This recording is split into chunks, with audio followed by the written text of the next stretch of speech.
Hey, can we get a fit check right now? Fit check, little Japanese kimono. I know you're about that. I know you're about that drip life. I was watching you showcase your. I think what are you wearing? Chrome Hearts. It's a I've recently Supreme. started. Oh, what you wearing jeans though? Yeah, I'm wearing jeans. I'm wearing jeans. You want a little check? I got the little graphic boys. I saw it start to get on trend. It's really interesting. What surprised me when I started watching some of your streams, bro, is you guys have been spot on with a lot of this meme coin culture early on, bro. Early on. I'm talking like Q1, bro. I'm talking Q1, bro.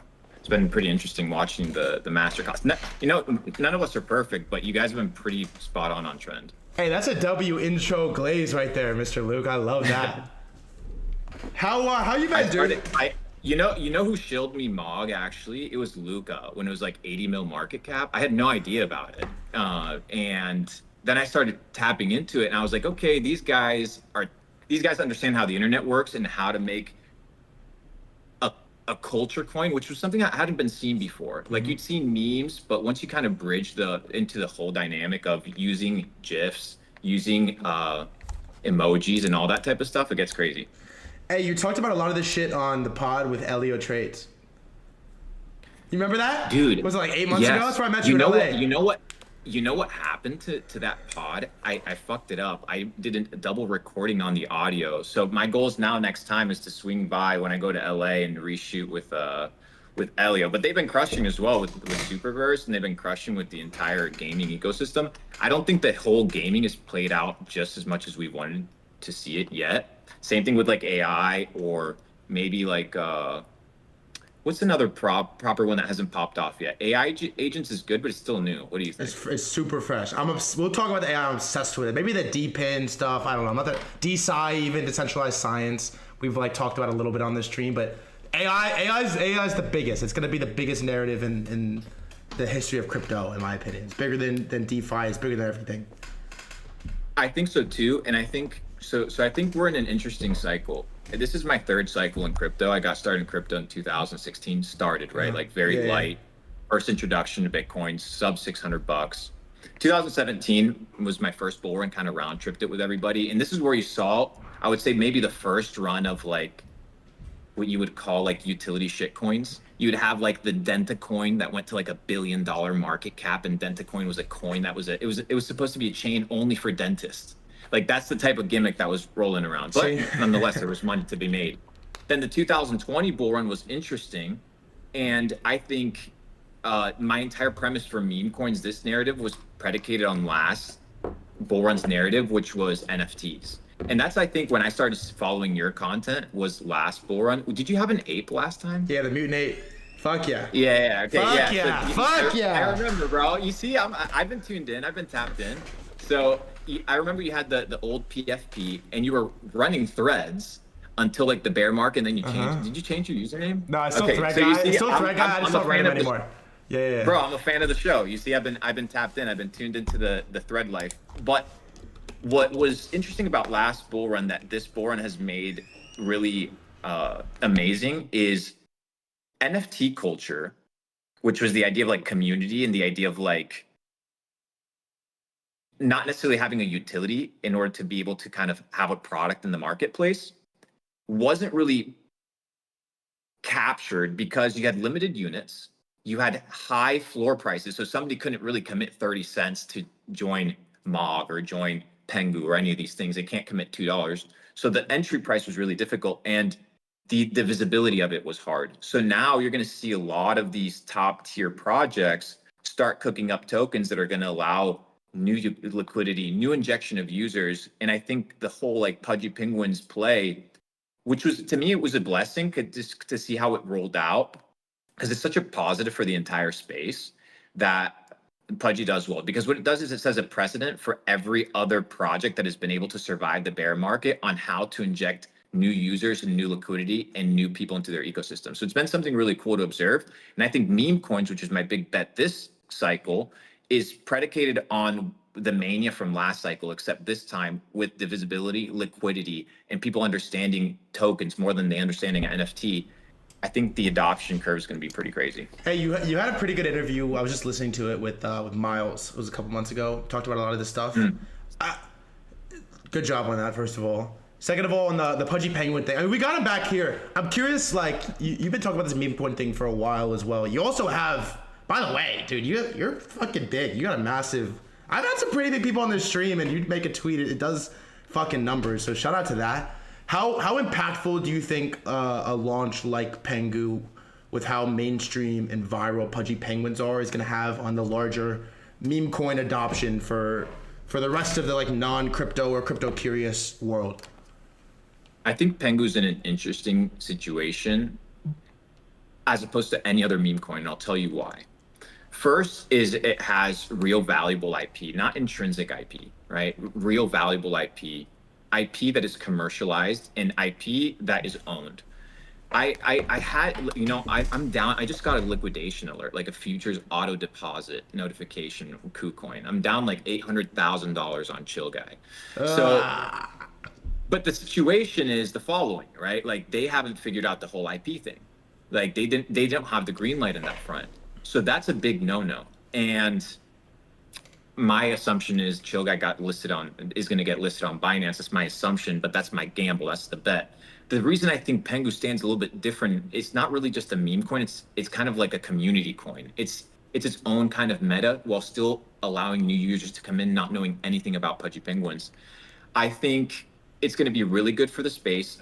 Obviously, you know, I don't like talking about the assumption of other potential projects that could launch coins and things like this, but I would say you're going to see a lot of other NFT projects that have survived the bear market that are going to see, hey, like this is a potential for a winning model.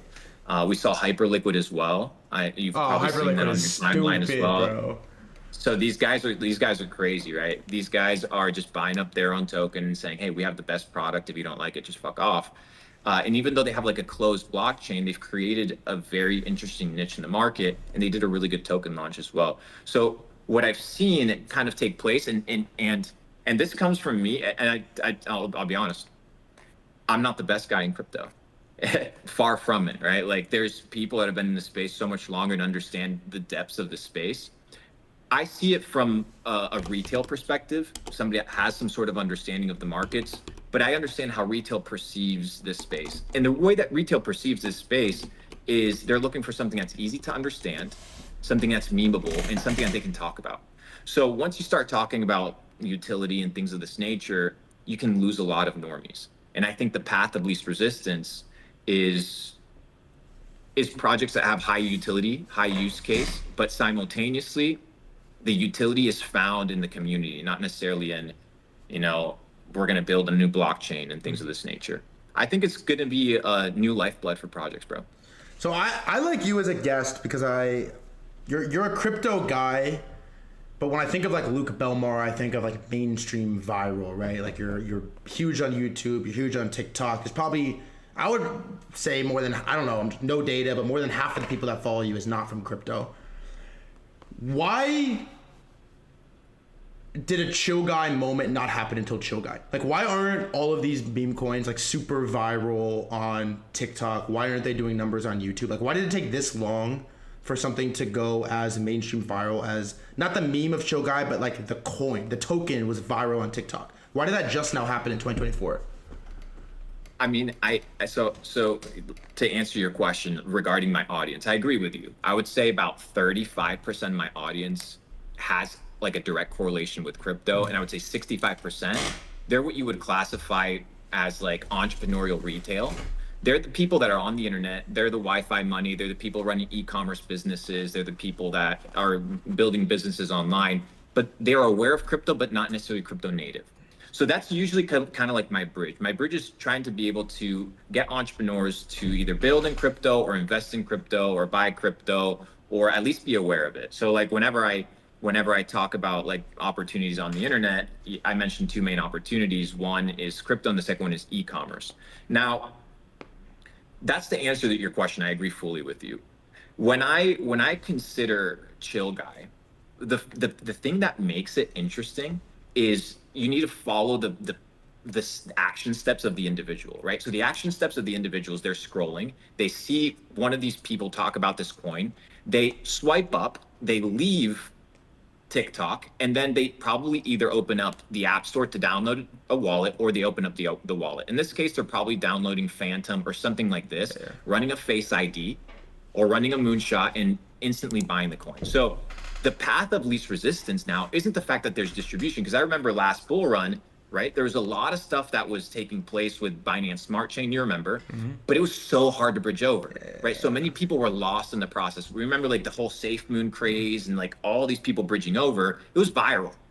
But today we have the path of least resistance, like mobile tools, mobile applications have allowed users to fulfill instant gratification of these like pieces of content really quickly. So I think that's one of the factors. The factors where we see social media bridging into crypto now more than ever is because of mobile. And this is what I've been telling a lot of founders, is do not neglect your mobile build out, because if you're trying to hit retail at a normie scale, you need to be able to tap into where they are. And they are not on desktop. Like the average person is not on desktop. So it's like, if they're on mobile, what's the path of least resistance? That's why I think TikTok, Instagram Shorts, IG Reels, IG Stories are going to be really good paths of marketing for a lot of crypto projects. What do you tell the 65% roughly of your audience that is not crypto why they should get in it? Because I would imagine there's some diehards in here, but then there's also people that are maybe finding this for the first time that don't know shit about shit. Like, what do you tell the 65%? So the 65% of people that are aware of crypto but aren't necessarily native to the space, the conversation is very simple. It starts with, what is money? And once you go down the rabbit trail of understanding what your money is, who makes it, who prints it, the fraud that's behind the fiat system, then you begin to ask more questions. If you're not going to be, once you recognize that fiat is a scam, the question is, well, what's the answer? And naturally, you just have to evolve into a better form of money. So before we talk about investing, we talk about wealth preservation. So you have to preserve the money that you make, because these guys aren't out here trying to, make a 10x. They're okay with making 30% on their money every couple of years, 20%. They're running a business. They don't want to worry. So the first thing I tell people is you need to be able to maintain the integrity of the purchasing power of your dollar. So if I pay you right now 10 grand for consulting, if you were to just put that in JP Morgan Chase and you were to withdraw it 10 years from now, the purchasing power and value of that $10,000 would not be the same. So in order for you to preserve the value of your time in the future, you need to be able to store this energy, which is Newton's third law. Energy can neither be created nor destroyed. It can only be transformed. So you need to transform the energy, right, into something that is immutable, like Bitcoin. So if you transmute your energy, your work, into fiat, it gets deflated because they're stealing from it. If you transform your energy and your attention into Bitcoin, it appreciates because it's an asset that can't be printed more of. So what you're doing is you are going against the second law of thermodynamics, which is when energy gets expended, you create entropy. Entropy is chaos, right? And that's what fiat causes. But in order to break that kind of paradigm, you save in Bitcoin. So that's what I tell people, right? Like the basic thing is save in Bitcoin. It's your best saving mechanism. And that's the kind of the pill. From there, you kind of expand into the markets and to the opportunities. But like I said, these are bear market conversations, right? At this point in the conversation, I'm okay shilling certain things at certain parts in the bull run, depending on metas. Are they right all the time? No, far from it. But there's certain metas that last 3 months, there's certain metas that last 6 months, and there's certain trends that last a couple years. You have trends, kind of like these NFT runs a year or two, then it dies off, then runs again. Then you have narratives. Narratives would be like your Web3 or your bigger things. On your narratives, you have Bitcoin, you have Ethereum, you have Solana, you have these kind of big ideas that are taking place. What was the narrative behind Ethereum in 2017? That it was going to be what? The Bitcoin killer. So that narrative is what drove the price up. What's the narrative that drove the price up last bull run from $1,500 to 4,300, 4,200 was NFTs. People had to buy ETH in order to buy NFTs. So my assumption was that the driver of Ethereum was the demand for NFTs, and that was the conversion. Today, you have Solana and you have a lot of things that are taking place. They're taking a lot of liquidity. So Solana's a little bit shaky. Ethereum's a little bit shaky, but they have the ETF. So my conversation with the normies at this point is I don't tell them to get into the markets. In fact, probably in the next 6 months, I'm fully rotated, fully 6 to 8 months, fully rotated out of crypto. I made Whoa. really, yeah, of course, absolutely. Wait. My goal is to leave 6 to 8 months. 6 to 8. I've already cashed out a decent percent. What happens if Bitcoin goes to 160? Right? Like, okay, there's a good idea for return.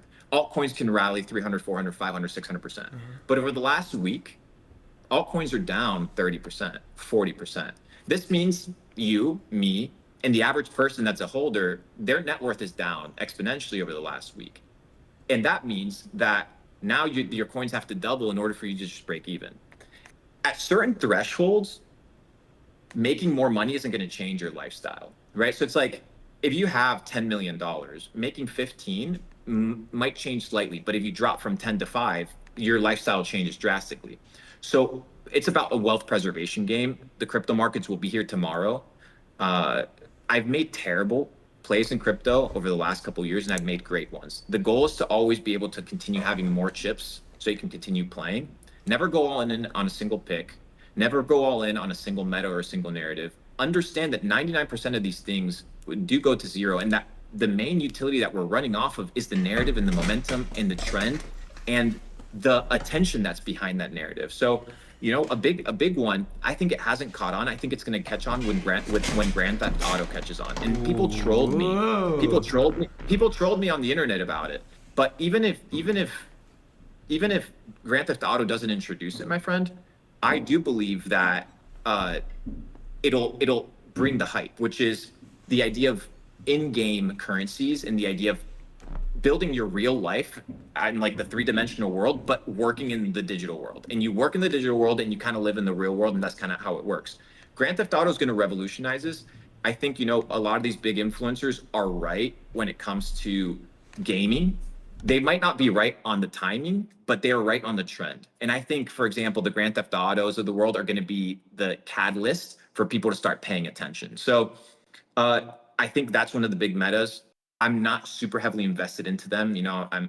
I did like a seed round or angel round for Dark Times. And They're a couple kind of of these tough other to ones. invest in, dude. It's like there's not that much. So hard, bro. It's Yeah. tough. It's tough. So it's, once again, it's like there's certain narratives that you just go off of trend momentums. You see what people are talking about, you see what's hot, and then you kind of play that game. So from a utility standpoint, it's hard. From hey, can I make money on this? Then there's a chance. Hey, can I ask you an off-topic question real quick? Anything better. Don't lie. I won't. Are those color contacts or no? No. Them joints are crispy, bro. All right, Thank you, bro. thank you. On a serious note, you were talking about last cycle a little bit. What was the biggest crypto mistake that you made in the 2021 bull run? Okay, I made 3 major mistakes. We'll talk about a rotation mistake. We'll talk about an investing mistake, and we'll talk about a building mistake. Let's talk about a rotation mistake. It hasn't happened to me yet this bull run, but it happened to me last bull run, where I rotated out of my pancake swap, like my full bag early. So I did a spaces with who was it? CZ, not Spaces, Clubhouse. Remember Clubhouse? Yeah, of course. So I did a Clubhouse with CZ back in the day. And yeah. And this was when Uniswap had just launched. It was me, Luca, and then another buddy of ours, Sai, who runs Involio. Okay. It's a trading app. We were at the Ritz in Atlanta, and we're like, bro, we were talking about Uniswap. This is like 2019, like DeFi summer 2019. And then there was a Twitter beef between CZ and the founder of Uniswap. Like, this is how I make my investments. Like, I know it sounds crazy, but I'm like, okay, CZ is now talking about the DEXs and like, hey, he's gonna come after like Uniswap's lunch. It was very visible in the interaction. So I started figuring out what are the DEXs that are built on BNB. There was this old man, I think it was like Crypto Dad or something like that. It was like the only Binance Smart Chain video on YouTube at the time. And PancakeSwap was at a $25 million market cap. I think the APY for like staking at the time was like 14,000%. It was some ridiculous shit. So at 25 mil market cap, I buy 1% of the circulating supply of PancakeSwap. Now, I'm gonna call him out because he's gonna laugh. FaZe Rain hits me up. He calls me in 2020, is it? And he's like, "Yo, should I buy SafeMoon?" Like that, he calls me. He's like, "Yo, should I buy SafeMoon?" This is when the shit's kind of going off, and that's when SafeMoon migrates over to the Binance Smart Chain. So they migrate over the contract, and then I'm like, "Okay, I'm gonna sell." I sell really, really fast at like the 20 to 26 to $30 mark as soon as SafeMoon hops over, and then I chill in stable coins. That proceeds to go up to I think 42, $46. It doubles from there. But my stack was really big. And my high conviction was deterred by a quick rotation. And you've probably seen it, and it happened to me, I think, as well with Dogecoin, is your bags like sit there and linger and linger and linger for months. And the moment you sell, they pop off. And it fucked me. So like I did that with PancakeSwap. I ended up making $5-6 million on it. I should have rotated more, should have been a bigger bag, but it was enough. Trading mistake. Leverage.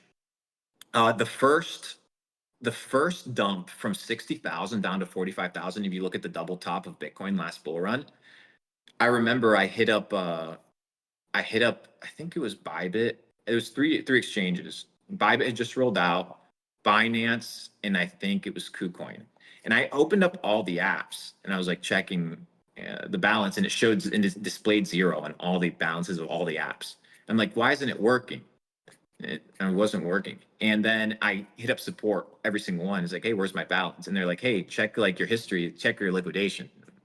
And I liquidated $2.5 million overnight on that dump. It was horrible. And it was liquidated, not drawdown. On the building side, what I would say is understanding that you need to build based off of people's desires. And in this space, it's a very interesting dichotomy because what drives attention isn't necessarily what drives price. And what drives attention isn't necessarily what the project is about.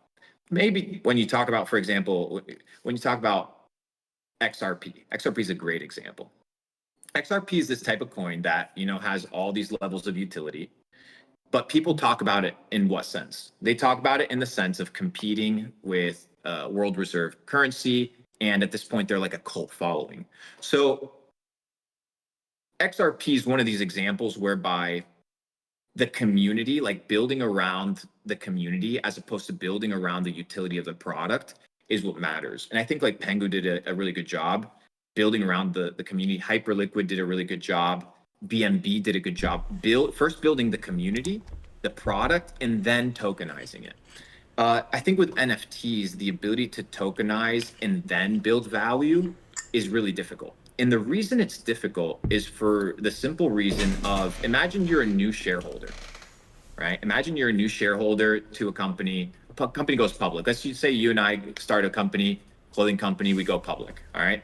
Public stock, day one, right? The company hasn't generated any revenue, but we're just like pre-revenue, we're gonna sell our shares. What happens now as a founder is you have to do the following. You have to manage the community, you have to manage the company, you have to increase revenue, and you have to manage the floor price. Impossible, right? It's impossible to do all of these all at once. And I fell for that trap. And when you fall for this trap, what it does is it ends up causing your inability to build with kind of long-term mindset. And I think this obviously plays, when I was talking with one of the founders of a company that's listed on NASDAQ, he said, we live for the next quarter. Like we live for the next quarterly report. Nothing matters. There's no future except hitting your numbers so that the stock can pump. So when you look at NFTs, when you look at crypto, unless you have a real true community that uses the product and is really rallying behind what you're talking about, what you're doing, then what you're going to do is be chasing the survival of your floor price or the survival of your chart forever. So you have to swap the script. And I think over the last couple of years, the script has been kind of shifting from, instead of tokenizing first, tokenizing second, right? And building the product. And if you have the ability to build a product that has monetization attached to it, then you're going to see explosion. We saw it with Juke, right? Like they built a fucking sick ass product. They made the ability to use Solana so much better. They absolutely crushed it, and then they tokenized. So I think that that's where we're going to start seeing a lot of tokenization, but from real companies. And I think over the coming years, people are going to understand that the tokenization at the beginning is good, but it's not always the narrative or the trend that one should follow. Because if there's pre-sales, if there's VCs, if there's, like all these rounds before you, once it hits open market, once it hits Binance, it's down only. So if you want to hit Binance or hit these exchanges and you want an up only trend, then you have to have a community that utilizes your product, that fucks with your mission, vision, brand, and values, and ultimately gives you the ability to focus on the company and the community and not necessarily the floor price or the chart, which will take care of itself. So building the community, building the product, and then tokenizing, as opposed to the opposite way around. Yeah, by the way, it might get lost because you said a lot there, but I actually think it's a based take, which is tokenizing second, like launching the coin, the NFT, the token, whatever it is, after product market fit and getting successful is actually, like, that's why I think base is going to be successful. And I had Jesse Pollock come on, and it's funny, he said like exactly this.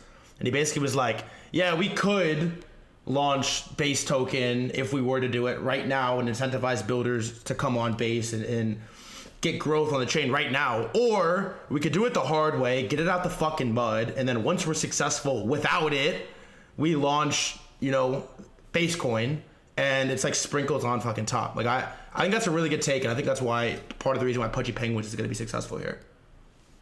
Yeah, and what I like about Pudgy, which I think is interesting, is they've understood, and I observed this throughout the entire launch. I was like, I want to observe what they do with every other social media platform, and if they're going to apply the same social media strategy to every social platform, which is what every company does. So, enough, for example, let's say the BAYC launch, right? Whereby in the BAYC launch, what took place is they kind of spread the message cross-border. I kind of lost you there. No, you're back. Yeah, I think somebody skipped, but you're back. I heard you on BAYC launch. So BAYC launch of their token, it was first, it was at the end of the bull run, right? So they were at the tailwind of the bull run. So they caught the end of the bull run, unlike Pudgy, who caught the beginning.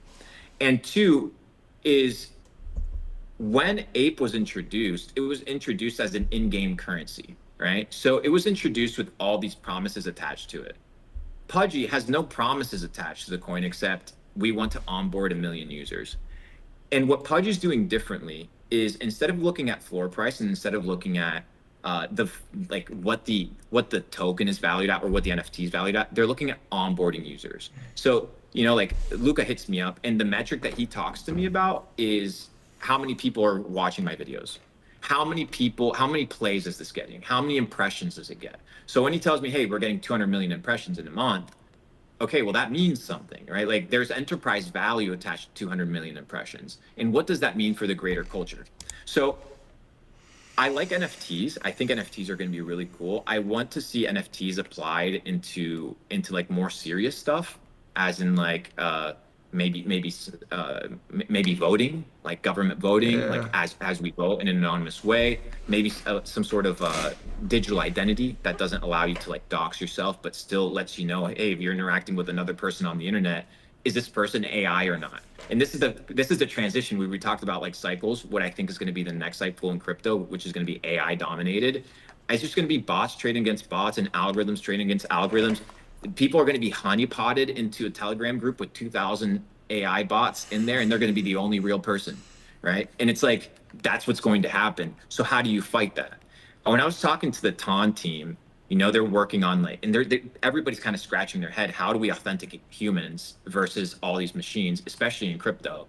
So I think NFTs or some sort of soulbound experience gives you the ability to like authenticate humans. So I'm looking for these use cases in NFTs. But I don't know. I wouldn't say I'm never going to invest in crypto in the near future, but my involvement, I would say, in the space, this bull run, I would say climaxes due to the fact that next bull run, there's going to be so many artificial intelligence participants, so many artificial intelligence accounts, so many artificial intelligence influencers. We're talking 4 or 5 years from now, things are going to be extremely different. I don't know what that means for the markets. Maybe you'd like to tap in. I don't know what that means for the stock ecosystem or the commodities game, but I don't know. I'd feel a little bit odd competing with algorithms and bots on buys and sells. So I might just end up being a Bitcoin kind of guy over the near future as I kind of just continue building businesses on the internet. Are you, Luke Belmar, worried about being replaced by AI? So no, because of what my main business is. So like my main business is investing, and and where I get my investments is through my network. So Capital Club, which is my in real life physical experiences, physical events club, this people travel all over the world, get together. That's where I get my deal flow. So in order for AI to replace me, AI has to create physical experiences, has to create the ability to put people together, and has the ability to be able to negotiate on my behalf. So my move away from the digital into the physical is, like you said, it's a hedge against AI. So my goal right now is to figure out, what is AI going to commoditize? For example, AI is going to commoditize software, SaaS. I think SaaS is going to be harder and harder to launch and harder to monetize because it's getting cheaper and cheaper and more powerful. But what are the things that AI cannot commoditize? Well, it can't commoditize relationship. Like, it can't commoditize our relationship. It can't commoditize us playing a match of ping pong and wagering $50 on it and the experience, shit like that, right? Yeah. So there's going to be a premium to in-person relationships. There's going to be a premium to in-person experiences. There's going to be a premium attached to in-person relationships. So kind of taking, I know it sounds counterintuitive to what I'm currently doing, but my pivot is into basically the real world, where I think there's going to be a premium in the near future as the internet becomes commoditized by AI. It's a wholesome take. I like the take. I like to think that that's true, and I tend to believe you there. All right, going back to crypto, there was this tweet, Mr. Belmar, that was made. I wasn't gonna ask you about it. What tweet? This Zach XBT made a tweet, and he basically said, we briefly spoke about it. He basically said, I made a tweet first. I said, what should I ask Luke Belmar in 100 minutes on stream? He said, ask him why he was caught fabricating his life story, and ask him why he promoted all the biggest bundled GPU deep-in grifts. For context on my end, this was sort of dropped in here with zero context. There's no thread. There's no like receipts. There's no like article. Like I have nothing to go off of. So I kind of wanted to just throw it out there because chat wants me to ask, Twitter wants me to ask. So I don't know. As much as you want to say on the fabricating life story, go ahead. So my story is as legit as they come. And for those that are new to me, I'll kind of share it with you. I come from Argentina. I came in the early 2010s with $200 in a suitcase. Thankfully, my uncle's a pilot, so I was able to get a flight for free. Started pressure washing basketball courts, cleaning toilets, everything and anything that I could do in order to make money. And the first interaction that I had with the internet, it wasn't, courses, it wasn't social media. It was somebody telling me that there's this thing called stocks. And I was waiting tables at the time. So I bought the book, Reminiscence of a Stock Operator. I started getting into the basics. This was when Robinhood was just out. I remember buying my first stock. It was these biotech penny stocks, trying to make money on it. So that was my first interaction. I was waiting tables at the time. And I was waiting tables. You get tips in cash, deposit them into the ATM, and it would reflect. 2017, 2016, 2017 rolls around. The bull run is in full effect. And we realized, hey, we got to make more money. Me and my brothers were living in a 1-bedroom apartment with a tech guy. My younger brother sleeping in the kitchen. I sleep on the couch, and my brother sleeps in the office. Pay $200 a month for rent. And that's how I got started. So I had to learn everything. I had to learn Facebook ads, I had to learn Shopify, had to learn ClickFunnels, had to learn ads, had to learn social media marketing. And then I just took off. 2020 rolls around, and I have my lucky break in ecom, thanks to COVID. COVID in 2020 gave me what I would say is kind of like my glitch, like the glitch moment in the matrix. And what this glitch moment was is the market tanks, everything goes to shit. But before that, everybody's already buying from home. So what do I decide to do? I learned e-commerce, thankfully. And I say, well, The craze right now is sanitation products. We saw it. It was a craze. But within a couple weeks, maybe a couple days, anybody that was in ecom at the time remembers all social media platforms, they started banning all sorts of utility that had to do with like sanitization products, like toiletries, things that people could price gouge, like a mask. They would sell it for $30 instead of $3. Amazon was like, you can't do that. Shopify was like, you can't do that. Facebook was like, you can't sell ads to this. Like, you guys are price gouging. So what I said, I was like, well, if I can't sell sanitation products to people, I'm going to sell sanitation products to pets, because people treat their pets the same way that they treat themselves, right? Or in fact, they treat them even better. So I started launching sanitation products for pets and household products. We ended up doing over $16 million in revenue, did extremely well.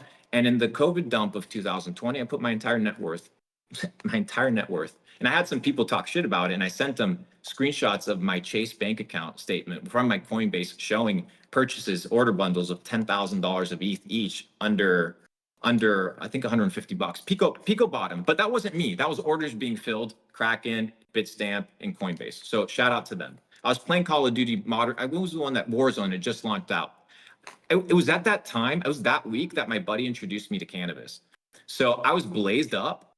I'd never smoked before. And it was the first thing was actually a Puffco with some glass, like some wax. And this is the first time I'd ever hit it. So for that first week, while my orders were getting filled on Warzone and doing ecom, I was blazed out of my mind. So that's the honest reality. So that's my story, my situation, very straightforward. If anybody has any issues about me, you're free to DM me. I have no issue conversing with any of you. Now, when it comes to crypto, dude, the amount of times I've been wrong about crypto, I would say 40%.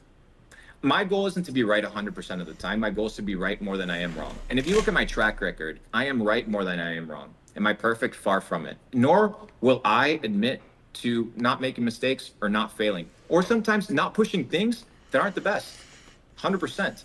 But they're not necessarily deals. I've pushed plenty. I'll give you an example. Somebody asked me, what was the most money you've ever lost? There was this honeypot last bull run, 2 honeypots. One was called Pancake Bunny. And it was a clone from Pancake Swap, $Bunny. It was a horrible rug. I lost so much money on it, but I told all my people to get in on it. And that hurt me more, right? So am I perfect? Far from it. Have I invested in projects that have done poorly? Yes. But if you look at my track record, if you look at my cost in an unbiased manner from beginning to end, the truth is you'd be up. So absolutely. You need to do the following. When you look at things on social media, 1 is take it with a grain of salt. 2 is understand if this is on meta or on trend. If somebody shilled you, chill guy at 600 mil market cap, are they wrong? It's at 250 right now. Are they wrong? No, you're wrong because you're the one that bought it, right? So like, let's not be stupid. Let's be real. So if somebody wants to say, hey, why did I push a certain thing? Because I thought it was going to be the meta and it was going to be the trend. And if I was wrong, well, I was wrong. And if I'm in the markets, I'm okay being wrong. I'm not going to sit here and admit that I'm perfect. I'm far from it. Very far from perfect. But if you go on my Twitter, you'll be able to, and if you turn on notification, I don't tweet a whole lot. I tweet maybe once or twice a day. I'm not really on the platform. So I spend a little bit of time on here. You'll be able to see the plays that I'm really tapped into. So let's talk a little bit about these plays. So last year, I think it was 2 years ago, I said, I don't fuck with crypto. I rotated completely out of crypto. Mind you, Bitcoin and crypto is 2 different things. Into what? Okay. Crypto and Bitcoin is 2 different things. Okay. Crypto as in like a space, Bitcoin as an asset, right? Let's treat them differently. So I said, I'm out of crypto. Like this was right after FTX. I was like, this is bullshit. You know why? Because I heard, and I can't mention the funds, but the funds that were invested in FTX, and bro, I'm talking at the highest level, they knew that this motherfucker was pooling money, right? So they knew that that SBF was using company funds. They already knew this. So that's what pissed me off. And I was like, I don't fuck with crypto. So I rotated all my bags, all my money into stocks, rotated into a couple of them, made public calls. You can find them on Twitter. I rotated 10% of my net worth at the pico bottom of Meta. Remember when Meta got fudded because they transferred their name to Meta and it got fudded like hardcore? Go look at the calls. Meta mentioned at about $80 to $100. Today's at about $500 to $600. We're talking Meta. We're not talking about a shitcoin. We're talking Meta, Facebook. You could have entered a generational play. We talked about Robinhood at the Pico bottom, $8 to $11. Today it's sitting at 36, 300% gain just in the stock market. What are our bets on these plays? Our bets are very simple. The bet on Meta was, this was Q4. In Q1, they're going to announce their earnings from the ads that they generate, from all the fuckers on Shopify that are out here blasting ads. So their revenue is going to be super profitable. So that's why we buy. We bought. Accurate. Robinhood thesis was, hey, last bull run, the thesis for Robinhood is they were a really big user for mobile. My thesis for this bull run is they're going to be more lenient and incorporate more things. Here we see Robinhood launching Memecoins. Went from $11 to 36. MicroStrategy, obvious one. Microsoft, the only bid for Microsoft was the only investment into OpenAI was through Microsoft because Microsoft did a $10 billion investment. So as a proxy, the only way to invest into ChatGPT and OpenAI was through Microsoft. So we talked to Microsoft. Walmart, we talked about Walmart. Walmart is your hedge against inflation. It's your hedge against any sort of turmoil or war. People always buy in Walmart. PayPal, we've been talking about PayPal. That's a big one. Started talking about it $60, $70. It's a little bit up. And then obviously I bit all the Bitcoin ETF stuff. Crypto, Solana, Jupiter, Avalanche. Those are, I think, the three kind of heavy hitters. I don't talk a lot about Avalanche. I talk really heavy about Jupiter and really heavy about Solana. They're the best. I love working and operating with these people. Injective, I think, has a really strong kind of narrative, but I'll be frank, the reason I'm really buying in is because of Wizard. Crypto Wizard is out here shilling INJ every single day. I got a bag, bro. Core, number one, I think they have the highest TVL on Bitcoin. Then we have Wolf. This was the one that I fucked up on. I called Wolf. Remember when we talked about that was the whole Matt Fury narrative? Okay. That was like all the coins. So I called Brett, right? We called Brett, we called Pepe, but I thought that Wolf was going to be on Solana, and I thought that, what was the other one? Andy was going to be on Binance, on Binance, but they all ended up being on the same chain. So if you actually see all the top ones, I think they end up with, if I'm shilling it, sorry guys, OX67. I think they all finished with those like contract address, but they all ended up winning on the same chain. So I fucked up on that one, wrong chain with the token. BitTensor, obviously, Fetch AI, pretty good. GPU, low on revenue when it comes to their GPUs, still getting pushed by some of the biggest people in all of Twitter. So my marketing is on them. We had one that ended up being a rug, and I made no money on it, one called OPSEC. Do you remember OPSEC? That was one that maybe. There was one that, it was a rug. That went to zero. Fucked me. I think I lost 80 grand on that. Then we have Ethereum. Ethereum's a piece of shit. We have the Graph. That's a one from last bull run. We have TON. I've been super bullish on TON. I've been talking about TON since last You've been talking about TON for a while, actually. A while, bro. Yeah. A while. So you're talking, we're looking at 400, 500% returns on TON. Next. The issue with TON right now, and I expressed this with the TON team, and they were like, hey, like, you know, the reality is these people have thought about the patching ahead of time, was the entire like point of failure on Pavel, right? And if your point of failure is what do you Pavel, think about that, by the way? Do you have like a meta take on what happened? So I have a take on it. So one is, I think he's too smart to create a single point of failure himself, right? That's my honest reality. Two is, if you're only web-based, like if you're web-based, you operate on a different set of rules that if you're like on the App Store. If you're on the App Store, there's certain things that you have to abide by. So they could take the Telegram app off of the App Store at any moment if they think that it's a threat. So Pavel has to comply in some way, shape, or form.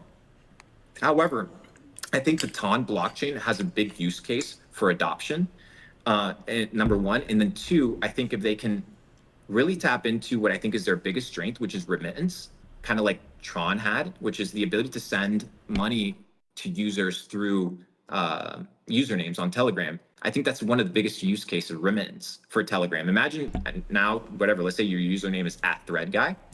Let's say I can just go ahead and send you $1 million in USDT to your Telegram username. So that I think is one of the biggest use cases for basically free. So remittance is a big one.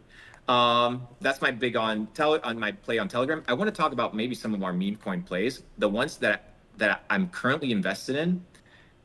the ones that I think are going to do really well, the ones that I think aren't going to perform. And then I also want to tap into what I think are going to be the meme coin narratives. But I want to talk about the other ones that I've talked about. MPC, I think that's going to be a really top meme. We see plenty of people shilling it. Pretty decentralized. I see Litecoin. Litecoin hasn't been mentioned as that's a sneaky one. Litecoin from the rafters.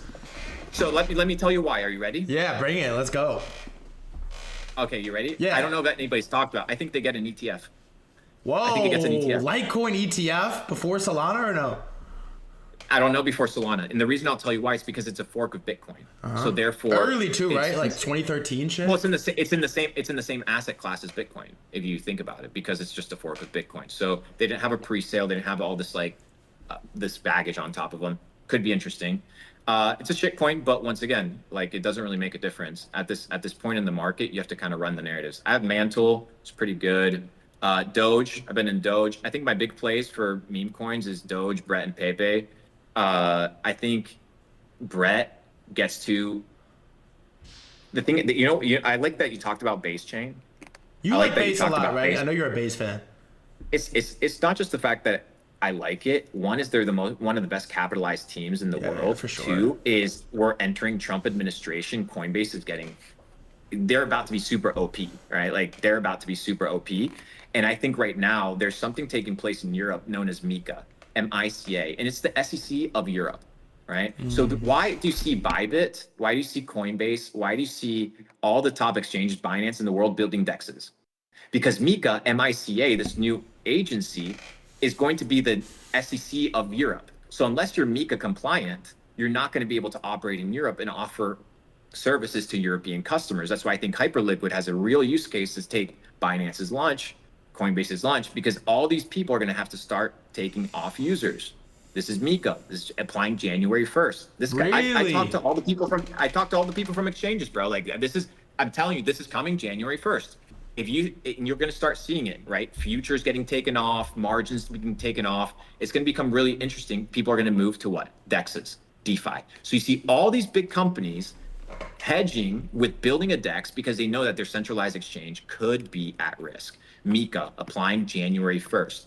What was the alibi? What was the kind of the legal loophole that companies were using? Well, before MiCA, you know how you have like the European Union? Before MiCA, every country had their own jurisdiction regarding crypto. So there wasn't kind of this encompassing EU kind of law. Now there's this encompassing EU law. So it doesn't matter which country in the European Union you're trying to like famous, kind of like make your way, get a bank account, all this stuff, you're still under MiCA law. So I think Asia picks up really hardcore. I think Dubai picks up really hardcore. I think DEXs and decentralized finance pick up really hardcore. And I think that centralized exchanges are going to start building their own chains because they're realizing that they can't be operating in the centralized ecosystem. So Brett, I think, is the flagship poster boy of the ecosystem. Unfortunately. Until fortunately or unfortunately, the point is I'm just riding the trend, right? Like I'm not trying to be biased here. I'm trying to we're all trying to make money. We're all trying to take the right trades. We're all risking trade. Like we're buying meme coins, bro. Like if anybody tells me shit all about you're buying meme coins, bro. I'm buying meme coins. I bought $800,000 with a fucking chill guy. Somebody could have nuked $1 million and the LP would have been gone and I would have been down to zero. So don't come to me with this whole degeneracy when we're all out here in the trenches doing the same thing. So Brett, my assumption is Base doesn't launch their own coin and Brett becomes the first to go to at least this bull run. So my bet is on that one. Pepe, I think the narrative is Doge flippening. I think Doge is $100 billion. And obviously now it's in mindshare because of Elon. Go back and study all of Elon's tweets regarding Dogecoin. I think might be one of the biggest Dogecoin holders in the world. And I think because he's a super genius, I think he spotted the meme coin trend last bull run. Yeah. And I think he just positioned himself with Doge as a really safe meme to kind of push, but I think he has a fucking huge bag. Maybe that's just me, but if you go and look at his tweets, he's out here helping the devs, donating money. I don't know. Yeah, I mean, they named the fucking government department after Doge as well. It's a meme coin, bro. It's a meme coin. Then I have KCS, KuCoin. I have a couple exchange. I got Mog listed there. I got Bonk. I think Bonk is cheap. Bonk is good. Bonk is sneaky. I like Bonk. I think it's good. They generate revenue. They got a real product. I like Mog. You know, the entire kind of like LA ecosystem and everything's just pushing the views. So shout out. Hopefully you guys crush it there, and obviously Pengu, because they've really been able to figure out this entire narrative from top to bottom. Now, let's talk about meme coins. I made a thread on my meme coin plays for Q4. Let me pull it up. Let's talk about it. Let's talk about it, man. Let's talk about it. What are your what's your thesis on meme coins 2025? Mr. Belmar, I did all the large holdings of Mog. I traded a bunch of the coins. I was holding Retardio for a while. I was holding a lot of these meme coins. I'm gonna be honest with you, dude. For the last, I want to say 2 months, since late October, have been unable to focus on anything in crypto that isn't AI.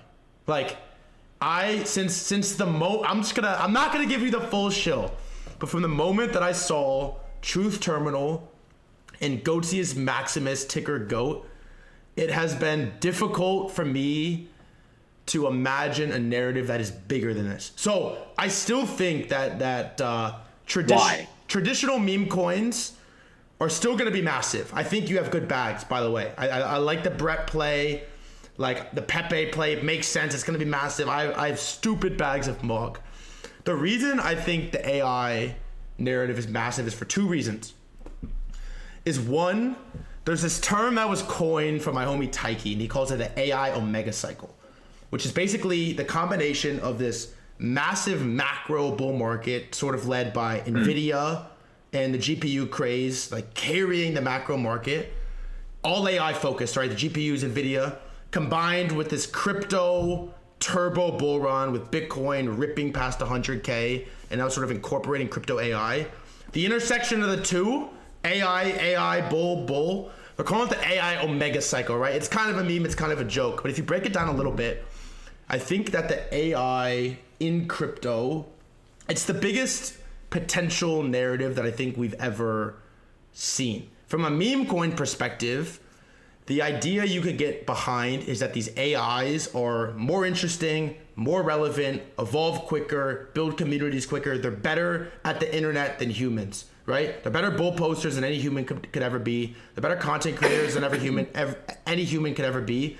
And the growth of acceleration and change is like unlike anything we've ever seen. So I think, interesting, when you think about it like this, is last cycle, part of the reason NFTs went so crazy is because everybody understood owning things digitally on the internet. Anyone that's ever played a video game understands the Fortnite skin narrative, right? So it was very easy to sensationalize in your head, wow, how crazy can this get? How big can it go? How high can Bored Apes go if they actually build the metaverse? You could fantasize over it. Now take crypto AI and think about how massive OpenAI and ChatGPT is and how powerful these tools are, like Sona and like Opus. And you can sort of, the tech is okay, but the fantasy you can build up in your head of how big can this get in AI crypto, I think is like a behemoth that we have never seen before. I wasn't here for DeFi Summer. I wasn't here for 2017, 2018, but it is hard to unsee Truth Terminal. It's hard to have your 0 to 1 ChatGPT moment and like forget it. You can't forget it. So I agree. And this is why I agree. AI can't get tired. That's it. Like that's my entire thesis. If we're talking about community building, the most difficult part of community building is the community.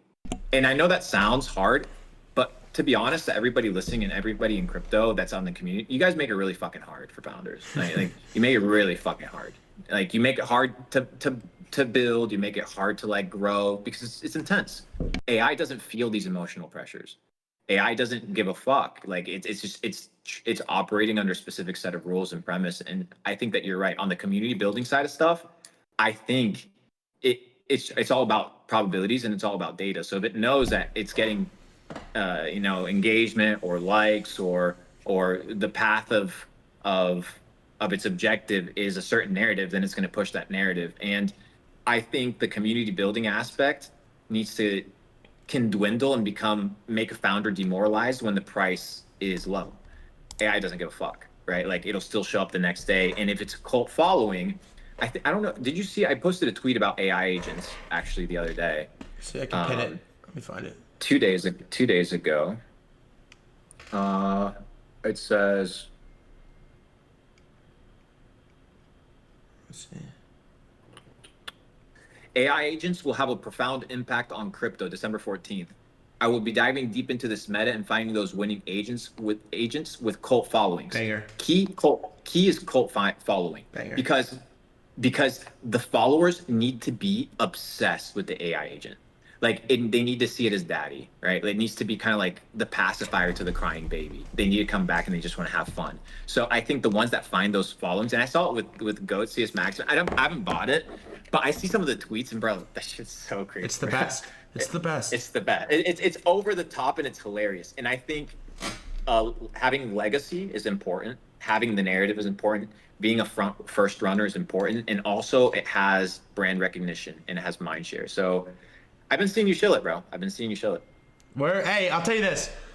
The second best time to buy Goatius Maximus was yesterday. The best time is today. But all right, here's a framework question for you. Is AI crypto shit is new, the same way that NFTs were new last cycle, the same way that DeFi was new. What is your framework and like mental model for how you approach an emerging sector, something that's so new where there's no targets, there's no history to base it off of? Like, how do you come into a new sort of vertical like this and figure out what to buy, how to play it, how to approach it?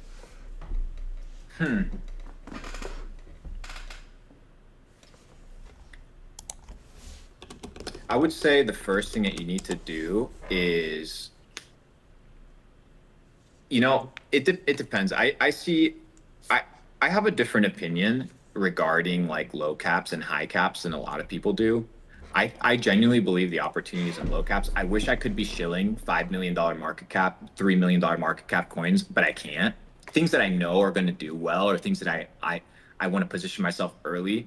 I would say if somebody wants to rotate into AI, or into the kind of this narrative, is I'd be looking for undervalued bags, like chasing these big AI agents.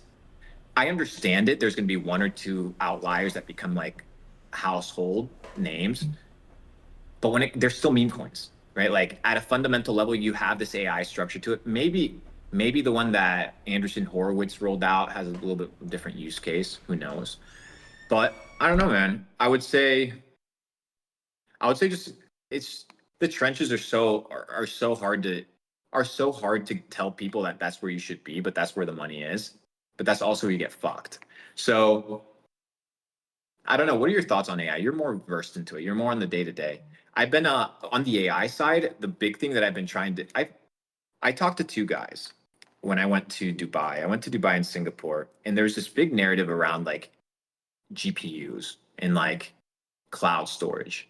So I thought, okay, this is bullish. This is cool. I get it. I get the meta. I buy a ton of shit.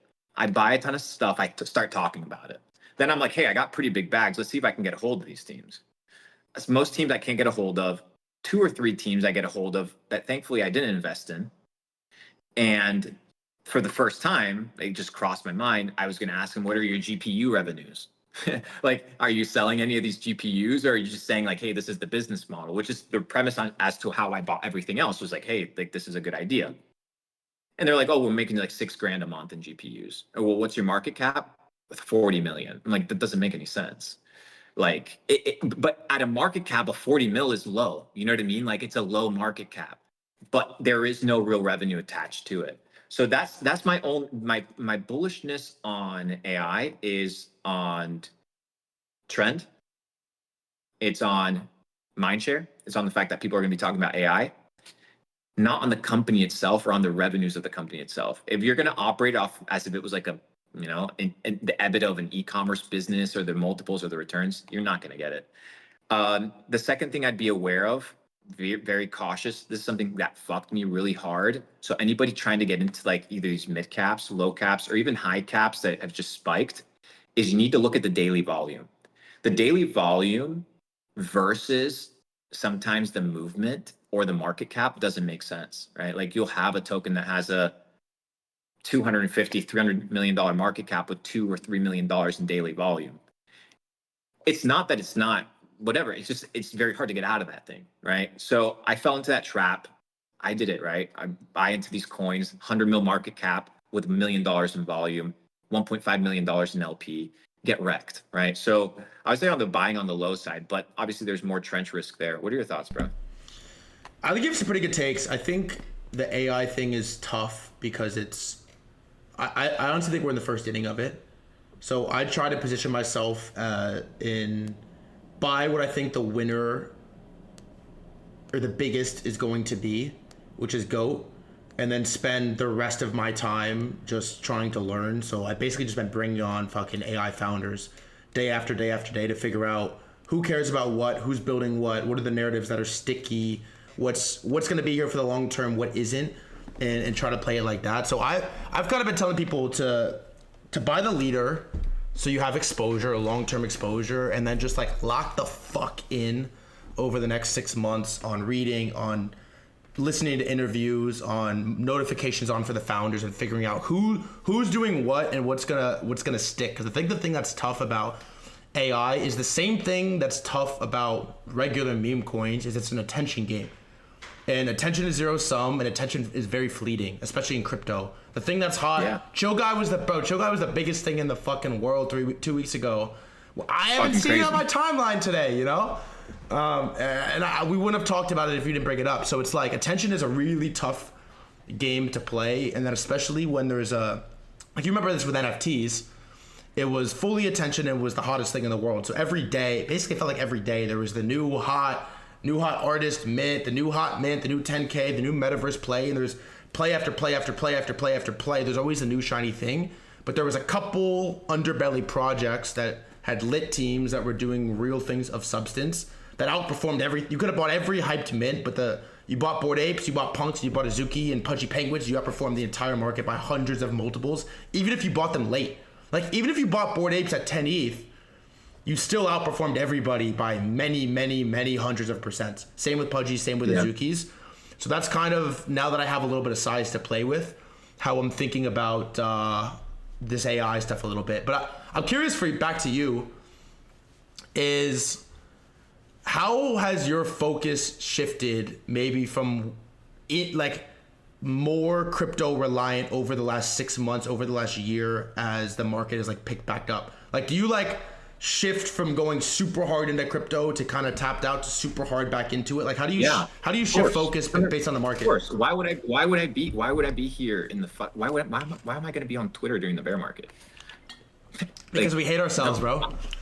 No, what I'm going to do is the same thing that I do every single bull run, which is I go and make more money so that I can go and invest in more companies and go and get more pre-sales and go and get into more deals. Dude, look at most L1s today popping out, most L2s. There's a chance I got a check in there, right? Because you buy into these deals during the bear market, but you have to have liquidity. So during bear markets, this is what I tell people. During bull markets, I told everybody last October, guys, get into crypto, guys, get into crypto, guys, get into crypto, guys, get into crypto.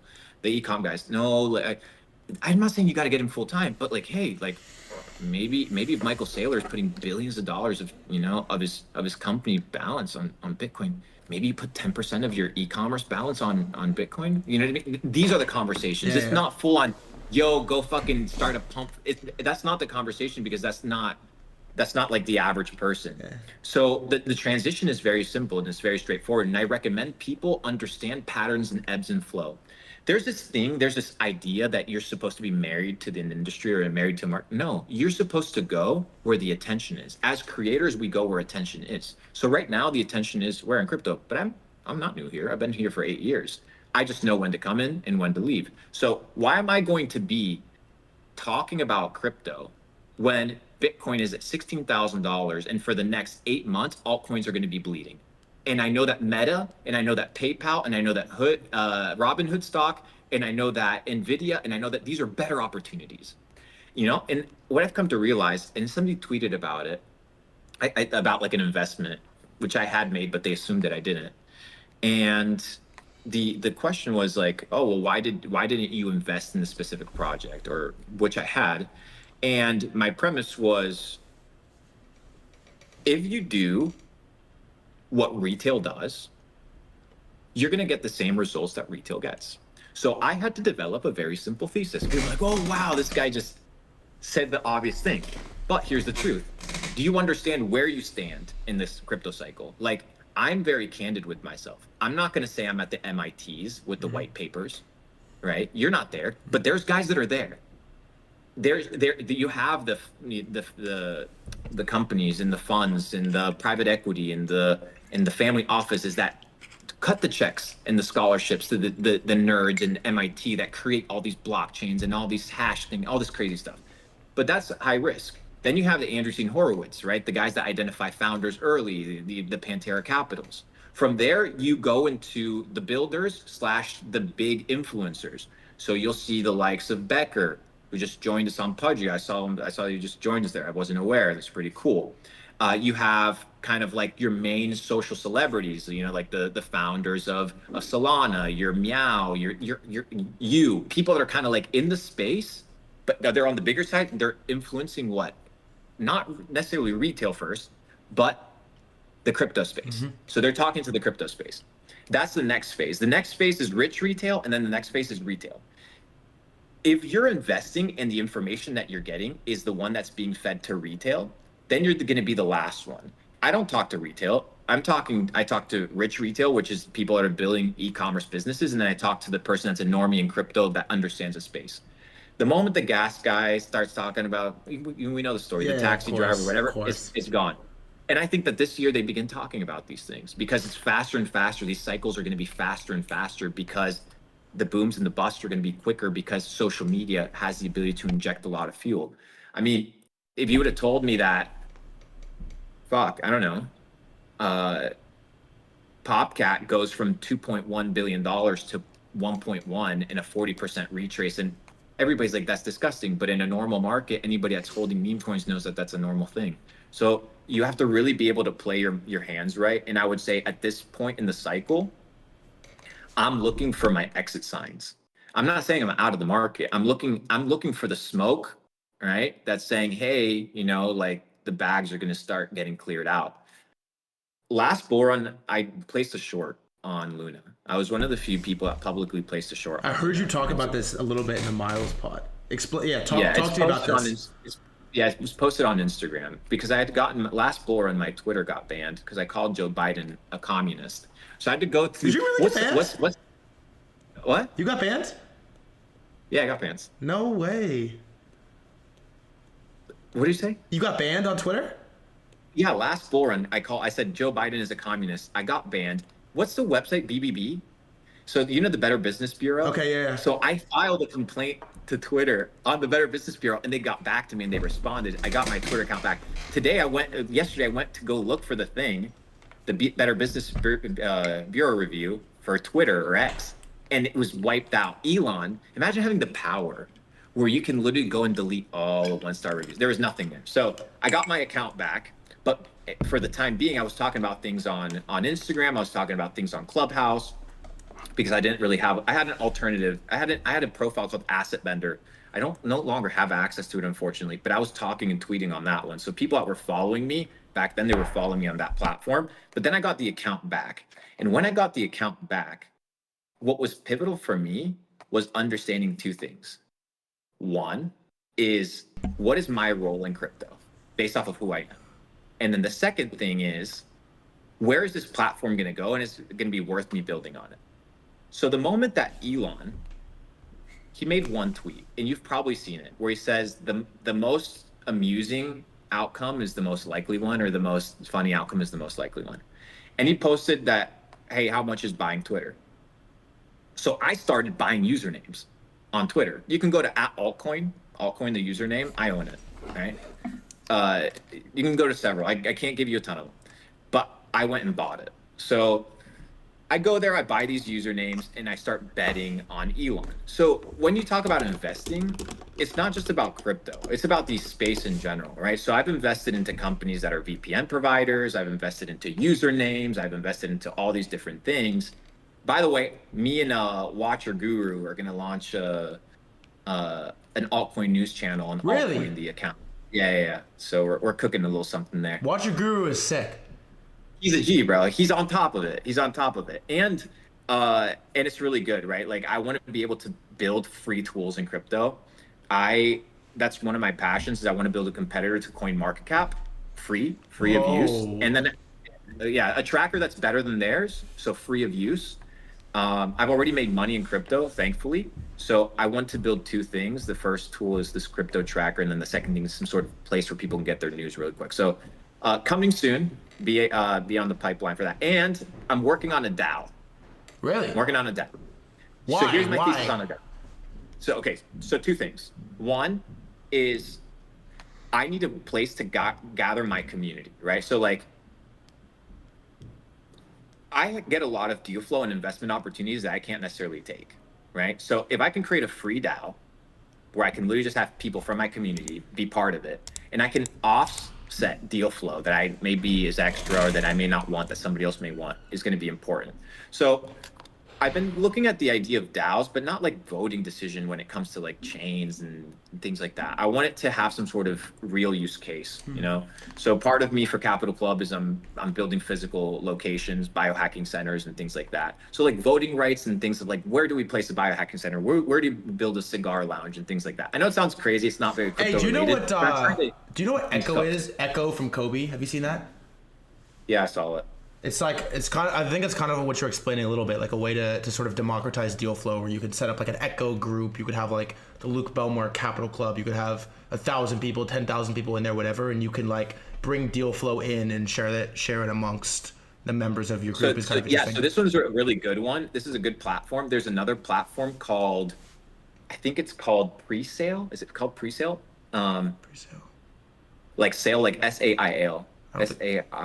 Presale. And it's another platform, I think like the one that Kobe's making, that gives you access to kind of like bundle deal flow together in a DeFi thing. Anyways, so yeah, I want to build some free tools. I think right now the space kind of has the tech that it needs. I don't think it needs any more L1s. I don't think it needs more NFTs. I don't think it needs any of these things. I think there's a lot of free things that I want to build just out of passion product and passion projects. And yeah, so the tokenization that can live in its own world, NFTs can live in its own world, but I think that there's a true market fit to still tap into normies. You know, I think Moonshot did a really good job. Moonshot is the only good investment I've ever made, bro. It's the best. You invested into It's the best platform ever. You know. So Noah calls me, and he gives me a deal, same deal that probably everybody got. And yeah, and long story short, I told him no. And the reason I told him no was because I'm an idiot. So there's no other reason. I'll tell you why I told him yes.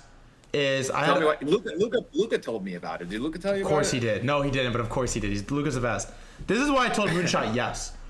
Is I had a homie 5 months ago coming to me, not crypto, but he's around, and he said, yo, Thread, I want to buy Mog. How do I do it? And I said, okay, go on your phone, download MetaMask, write the seed phrase down. If anyone ever finds this, I'll take all your money. Go make a Coinbase account, buy ETH, copy your MetaMask wallet, send the ETH to it, open Dex Screener, gotta open Udis. I gave him like a 12-step, and he's like, I'm gonna be honest, dude, I don't really want to do that. Like, forget it. We'll do it later. I'm like, all right, we'll do it later. I went to bed. I woke up the next day, and I remembered that Noah had sent me the test flight from Moonshot. I wasn't gonna invest. And I was like, oh, you know what? Let me hand this to him. You can only buy Soul coins, but I handed my phone, and I was like, there's $10 in here, Apple Pay. Play around with this for a minute. And he comes back to me, and he's like, dude, I just bought Giga. I just bought PopCat. I just bought so-and-so. This is the best. I'm like, okay, cool. I called Noah, and I was like, I'm in. I'm 100% in investing. This going to be in the App Store? Yeah, App Store. All right, cool, I'm in. And these are the rails that regular people need, because the regular non-moonshot, non-slingshot's another one process is like, it's like 15, when you actually spell it out to a non-crypto person, it's like 15 fucking steps to buy Mog. It's too much, bro. It's too fucking hard, bro. It's too hard. Like, that's why that's what I'm telling you, these mobile path of least resistance is the reason why these tokens are absolutely ripping, dude. Like, people can literally Apple Pay and buy a meme coin. Shit's about to go crazy, dude. All right, I got like 2 more questions for you, and I'll let you go. It's gonna be 90 minutes pretty soon. I got like 2 more. My homie wants to ask one. All right, this is like meta more broadly. For you, Mr. Belmar, crypto, non-crypto, however you want to answer it. But what is your edge? Like, what is Luke Belmar's edge in life? Influence. Sell dollars, buy influence. That's my big piece of advice for content creators. You know, I haven't made a vlog in about 14 months. You know, I don't necessarily know if I'm going to be creating more content or coming back, but sell dollars and buy influence. And what that means is whether you're a project, whether you're an influencer, whether you're a content creator, whether you're a business, is you need to understand that influence is a game of awareness, and your business is only going to succeed in proportion to your ability to capture eyes. You looking at a dollar and finding your worth or your comfort and security in that dollar isn't good, right? Because that dollar doesn't represent anything except the ability to transact. So when you look at the dollars as your ability to transact, you want to sell them for the highest possible asset class that you can get in return. And today, attention is one of the highest assets that we can acquire. So sell fiat, acquire attention. If you're a project, go get marketing. If you are an e-commerce business, learn Facebook ads. If you are a content creator, learn short form, learn long form, do live stream, do collaborations, kind of mesh together. So my advantage is I am okay spending money in order to build long-term enterprise value. And if you spend money upfront in order to build long-term enterprise value, regardless of the darts and the bullets and the punches that people throw at you, when it's all said and done, the enterprise value and the value you've created in the space will kind of reflect itself. So sell dollars, buy influence. That was a banger. I got my homie OG here. He wants to ask a question too, so I brought him in. What is good? All right, so like you've obviously made a lot of crypto investments in your life so far, right? And maybe just a few. So I got a question, and I think it's like a banger one for you. What's your ideal crypto angel check? Like, are you looking for a certain time in the market, a certain vesting cliff? Like, describe it, you know? So I'm going to give you my deal flow versus in why mine is a little bit sweeter than the average person, and then what you should do on the average case. So if you're like an average like angel, first of all, especially in crypto, in the bear market it's different, but in the bull market you have to be able to offer something more than a check, right? Like the check isn't enough. Everybody's got bread. Like I'm rich. Everybody, there's so many rich people, bro, right now. Like let's not get it mistaken. So projects know it ain't the money. In a bear market situation, they're hungry. They need to check. Bull market, they need something else. So what can you offer to them that money can't buy, or that is really expensive for them to buy? So for example, Thread, right? Thread going and putting together a bundle of influencers, Web2 influencers, right? To talk about something, right? Or to hold a plushie or anything, right? His cost is going to be significantly reduced versus the cost of, let's say you go to like a Web3 marketing agency that has all these people. So what is your kind of edge or advantage there? Is that you can go to a project and be like, well, I'm not going to cut you a check necessarily, but the values that I have access to a network, I can connect you to X, Y, and Z. You need to be able to find what is the edge that you can give to the project. To me, it's influence, right? Like I can talk about something, 1,000 people show up, you know, like I put out a tweet, 100,000 people read it, 1 million people read it, I get 100 million views a month, right? So like I understand that the edge that I give people is eyeballs, but not everybody can give eyeballs, and that's okay. So you need to ask, what can I give that isn't money? Devs is a big thing. Community building is a big thing. The amount of projects that are just starving for good community management, good community moderation, social media management. Dude, all these kids, and Thread can probably validate this one. All these kids that were making like money in Web2, like running an agency, like flipping Discord, like sneakers on a Discord, flipping usernames, their marketing skills, the multiplier that these kids can make in crypto, offering the same exact service, is like 3 to 4 to 5x. And if you want to cut a check and you want kind of a better term, you come in with value and you're like, hey, I can offer this plus money and I can get a better deal. What do you think, Thread? What do you think about the multiplier of like this skill set that the marketers have, the skill set of like attention and awareness? It's gross because the talent pool is even still, the amount of people that have a legit skill and understand crypto, the crossover is so thin. So who you're competing with in crypto versus like the mainstream Web 2 internet, the e-com world where you come from, it's like the bubble is so much smaller. So if you have both and understand crypto, the multiplier is just, bro, it's disgusting. You're 3, 4, 5x. It's disgusting. You're right. Exactly right. So I would take that value, because it's a multiplier, and inject it into your deal flow. So it doesn't matter if you're a small guy or a big guy, that can take place. And then if you want to get best deal flow possible, number one, bear market, you have to be cash intensive. If you're worth 8 figures right now, or if you're worth 7 figures, if you got a couple mil, say a couple 100,000, understand that the next bull run, people are like, oh, there's no next bull run. Bro, come on. We're in fucking crypto, bro. Like, there's always something. There's always the next thing. Like, we know it. That's why we're here. We're not married to a trend. We're not married to a bag. We're just playing the flow, and we know this. So when the next thing rolls around, you take your 100K and you turn it into a mil. You take your million, you turn it to 5. Don't be so motherfucking greedy at this stage in the bull where you want that extra 40%. You want that extra 50% that you're willing to compromise your bag over the long term. Last bull run, I did 8 figures, right? This bull run, I want to get to 9 figures. So slowly this multiplying effect.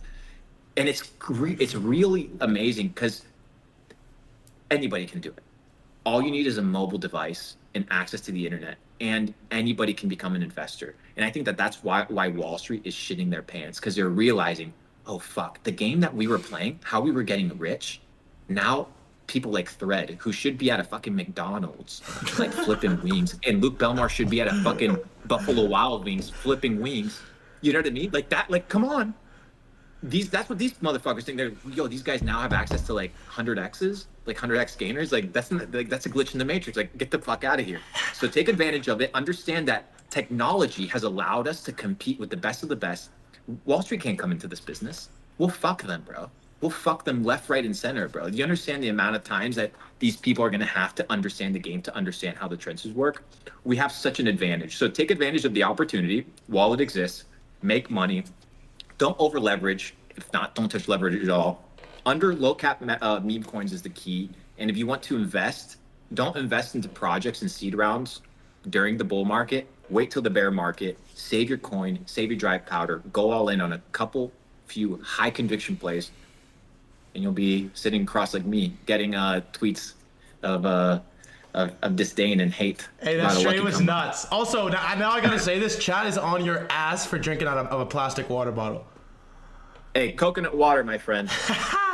All right, we got one more celeb question. We got Raspberry here, my other roommate. One more celeb that I'll ask you. I think I follow you on X too, bro. Do I follow you on X? I don't think so, but like you should really, make that happen. What's the username? No. RASMR. Yeah. Anyways, dude. Proverbs 23:20. That convinced me to buy Bitcoin. Buy the 23:23. My bad. 23:23. Buy the truth and never sell it. Okay, Epic, no. Right? Yeah, that's a banger quote. My question is, do you think we should be a net seller right now? Because my port is up like 70, 80x as of like a year ago. Should I be like a net seller? So a few things.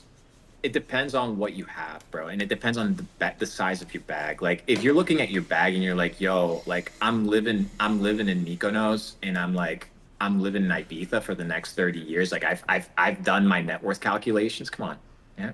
I've done my net worth calculations, what I spend a year versus how much my life. If you got enough to go, bro, you got enough to go. Like, you don't have to be risking things that are unnecessary, right? So you need to gauge your lifestyle. If your lifestyle is going to multiply 3, 4, 5 times, if your net worth multiplies, then okay, maybe. If your quality of life isn't going to improve with an extra 2, 3x, just play safer gains, bro. Play safer gains. We guys, remember FTX, bro? That shit was overnight, bro. It was overnight. I don't want that again. I'm not doing it. Like, I'll risk losing 30% upside so I don't nuke 50% down. So, hey, but we're degens at the end of the day, so who knows who will even take our own advice.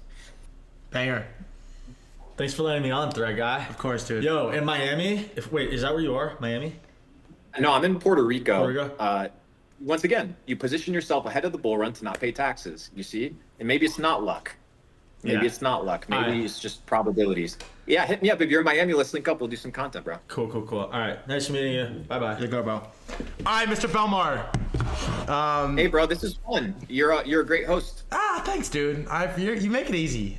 You make it easy. Here's my final sign-off question for you, Mr. Luke. I need you, Luke Belmar, to give the chat and the entire world some motivation on how to make it in crypto this cycle and how to make it generally in life. You know, it's interesting.